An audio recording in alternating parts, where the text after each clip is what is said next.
Finally got a haircut. It's been one of the most exciting days the last few weeks. Just going to my barber to get a fresh cut. Don't get me wrong, love wearing my hat, love being casual, but just, you know, with the side, the hair's going over my ears. It almost feels like there's things crawling into my ears every morning. But anyways, besides all that, welcome back to Quick Tip Tuesdays. My name is Vincent Lim.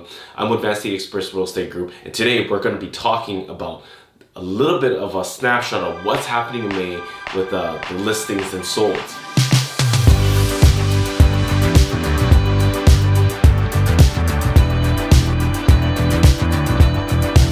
We're gonna dive right into it. A lot of questions, a lot of discussion over the last 2 weeks actually with my clients, going back and forth. If you're thinking of obviously selling or buying, this is an interesting time that, you know, everybody's engaged. Everybody wants to know where the market's going. And as my questions from last week, you know, is it a good time to buy? Is it a good time to sell? Like all these questions about what the market is. And it's very interesting. So we're gonna hit the clock. And I'm going to tell you, obviously, hopefully keep it under 2 minutes on a little bit of snapshot of the month of May. Not the monthly stats, which we will hopefully discuss next week. Hopefully we have the numbers out next week with the Real Estate Board of Greater Vancouver. But I'm going to tell you about what's happening this month. And let's hit the clock. Let's go. The month of May, the sales for the listings and sales has definitely gone up. So in May 1st, on May 1st, I think the listings were sitting at 9,500, and as a few days ago, it was 10,500. So you can see the listings are going up, and week after week, the sales has gone up with the numbers. Don't get confused. Sales are happening when transactions are going up. Doesn't mean the prices are going up. So I've seen a lot of price adjustments across certain properties that have been there for, you know, a few months, or during, you know, the COVID, they have price adjusted.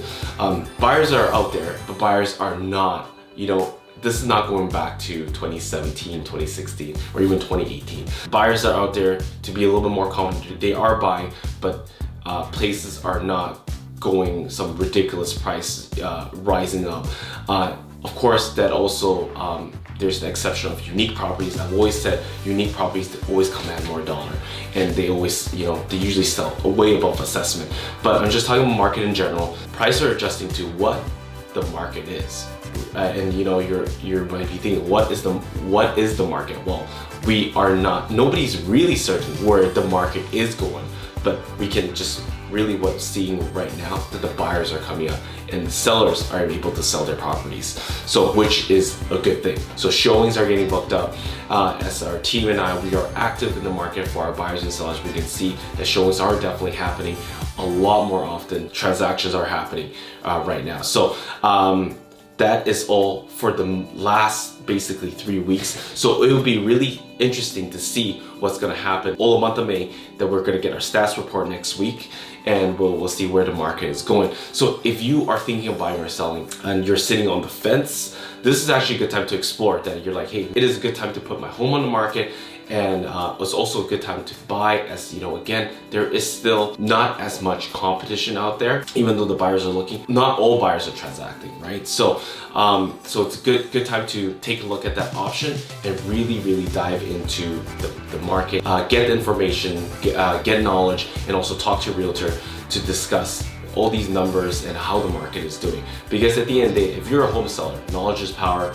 You're being a little bit more confident when you list your price, and you're confident of knowing the numbers when the offer comes in. You're not underselling your property as well. And that's all for today. So hopefully this video was helpful to you. Please like and subscribe and share. And of course, I'm always here available if you want to go into deeper discussion about the market and to see how things are going. Feel free to reach out to me. Again, my name is Vincent Lim. I'm with Vancouver Real Estate Group, and I'll see you guys next Tuesday.